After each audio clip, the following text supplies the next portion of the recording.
Yuri, thanks so much for joining us here at FundForum International. One of the key themes that seems to be hot topic this year is the encroachment of tech on this world. Are they embracing it, or are they being dragged kicking and screaming towards it? Well, I think you're correct, Emma, because the other stories are all ongoing ones. If we look at regulation, if we look at the retail distribution review in the UK, the MiFID directive in Europe, if we look at the UCITS funds, which are this kind of transferable funds which can be marketed all over Europe and beyond, that's an ongoing story which has been developing for many years, ever since the Fund Forum's been going. But this is the real new hot issue, the technology. And there's just a limited number of banks and distributors who have really embraced this properly and really taken on board the pioneering technology, and who've maybe copied some of those ideas from other parts of the industry, not necessarily the financial industry, but from the much broader consumer landscape, from Google, from Amazon. This has to be a really healthy development, because some of these distributors have been really backward, particularly up the wealth ladder. They've done their business in these oak panelled rooms, watching cricket, taking clients to horse racing. This notion of somebody pushing a button and being able to buy their funds, they've been frightened of this. They've been worried about disintermediation. They've always said, we want to look in the whites of the client's eyes, but they're really worried about, is there still room for them, or will their role be taken over by these so-called robo-advisors? Do you think they still very much see it as a threat rather than something they can engage with, or are they beginning to pull their head out of the sand? I think they're beginning to pull their head out of the sand, as you say, but many still do see this as a threat. And, where's the impetus coming from? A lot of it's coming from Asia. If we look at some of these banks like DBS, like the Korean banks, they're like streets ahead of a lot of the players in Europe. But these people are having influence. They've got cross-border operations, and it's not a local market anymore. The distributors have to be able to compete with other players globally. And there should be more transparency, less of this sort of closed shop attitude, if you like. That closed shop attitude, it's going to take some shaking off, I'm afraid.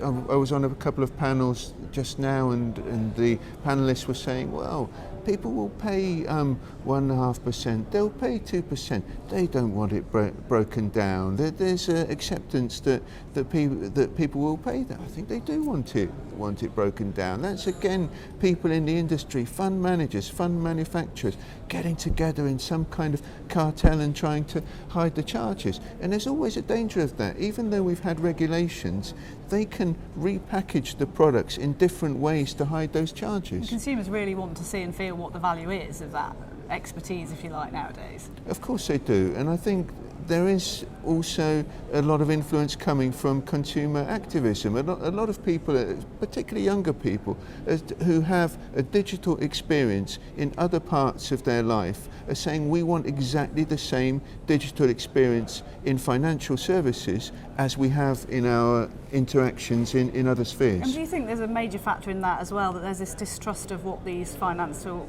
institutions do in terms of a social and ethical approach, and that's something the millennials are more interested in as well? Where is this investment being made, and is it ethical?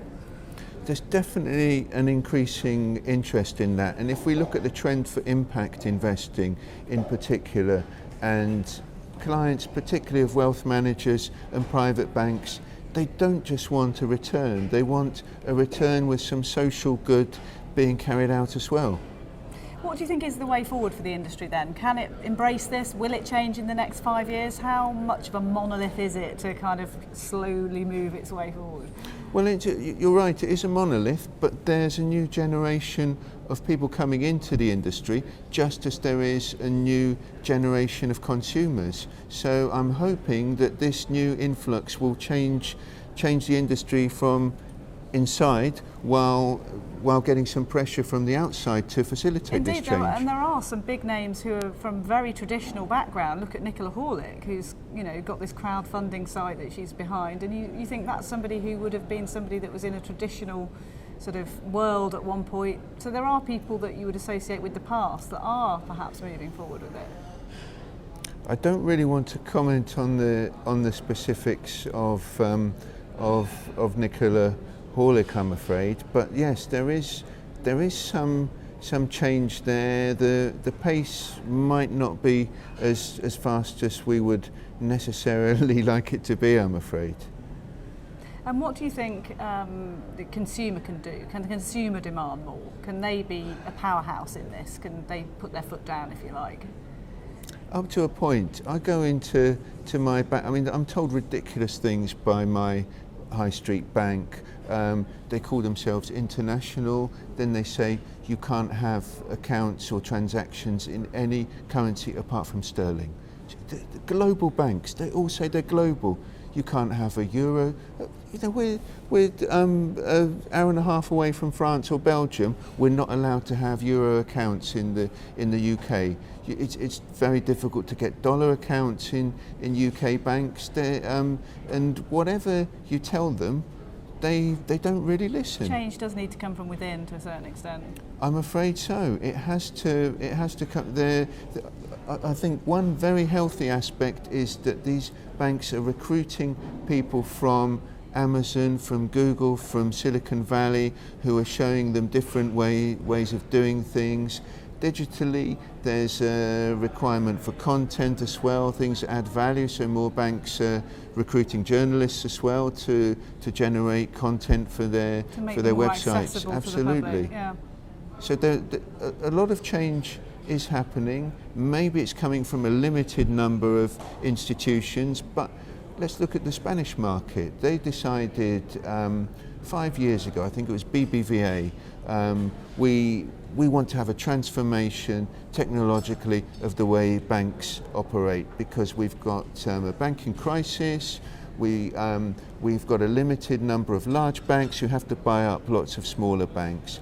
And they transformed. BBA transformed, Santander followed, then Banco Popular, then all the large Spanish banks, their technological practices, their interaction with the consumer, it's streets ahead what you see in the rest of Europe. Exactly. Once there's a front runner, the others have to follow.